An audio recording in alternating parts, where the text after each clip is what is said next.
நிம்மதி ஒரு சாப்பிட கூட விட மாட்டியாடி? எப்ப பாரு காசு காசுன்னு ஏன்டி உயிர் எடுக்கிற? இப்ப நான் அப்படி என்ன தப்பா கேட்டுட்டேன்? இபி பில் கட்டுறதுக்கு நாளைக்கு தான் லாஸ்ட் டே. இபி கட்டலனா ஃபியூஸ் புடிங்கிட்டு போயிருவாங்க. வீட்டு செலவு தானே காசு கேக்குறேன். அப்படி என்ன நான் தப்பா கேட்ட மாதிரி இப்படி கோபப்படுறீங்க? ஏய், நான் வீட்டுல இருக்கிற ஞாயிற்றுக்கிழமை ஒரு நாள் தாண்டி நிம்மதியா ஒரு வாய் சோறு சாப்பிடலான்னு பார்த்தா எப்ப பாரு காசு காசு காசுன்னு கேட்டு ஏன்டி என் உயிர் எடுக்கிற? எனக்கு காசு வேணா உங்ககிட்ட தானே கேட்க முடியும். எனக்குன்னு வேற யார் இருக்கா? நான் என்ன வேலைக்கா போயிட்டு இருக்கேன்? இங்க பார், நான் சம்பாதிக்கிறது வெறும் 15,000 ரூபா தான். அதுல 7,000 ரூபாய் வீட்டு வாடகைக்கே போயிடுது. மீதி 8,000 ரூபாய் உன் மெடிக்கல் செலவுக்கும் வீட்டு ஜாமான் வாங்குறதுக்குமே சரியா போயிடுது. இதுல அந்த ஓனர் வேற அடுத்த மாசம் இருந்து 500 ரூபாய் கூட கொடுங்கன்னு சொல்லிட்டு போயிருக்காரு. இப்படியே போனா நான் கடன் வாங்கி தான் குடும்பம் நடத்தணும் போல. சரி, இப்ப என்னதான் பண்றது?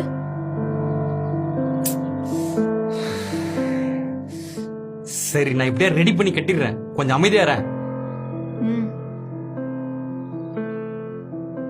ஆமா, 5 வருஷமா ஒரே கம்பெனில தானே ஒர்க் பண்றீங்க. இன்னுமா உங்களுக்கு இன்கிரிமெண்ட் போடாம இருக்காங்க? இல்லம்மா, இன்னும் போடல. ஏன்னு தெரியல. நானும் கேட்டு பார்த்துட்டேன். அப்புறம் எதுக்கு இன்னும் அந்த கம்பெனில ஒர்க் பண்ணிட்டு இருக்கீங்க? அதை விட்டுட்டு வேற எங்கேயா ட்ரை பண்ணலாம்ல? ஏய், இருக்கிற வேலையை விட்டு அப்புறம் சாப்பாட்டுக்கு ரெடி பண்றது. அதுவும் இல்லாம இப்பதான் நீ 3 மாசம் பிரெக்னெண்டா இருக்க.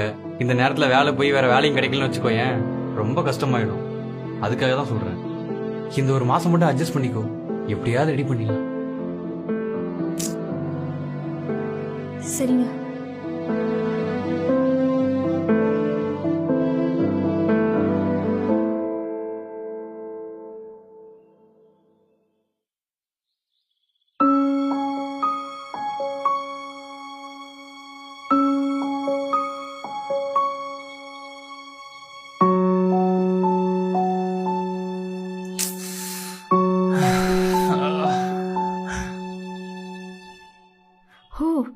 இத்தனை நாள் நம்ம கிட்ட கம்பெனிக்கு போறேன்னு போய் சொல்லிட்டு இங்கதான் வந்து கூலி வேலை பார்த்துட்டு இருக்காரா?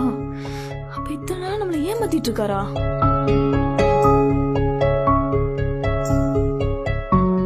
இன்னைக்கு வீட்டுக்கு வரட்டும் இருக்கு.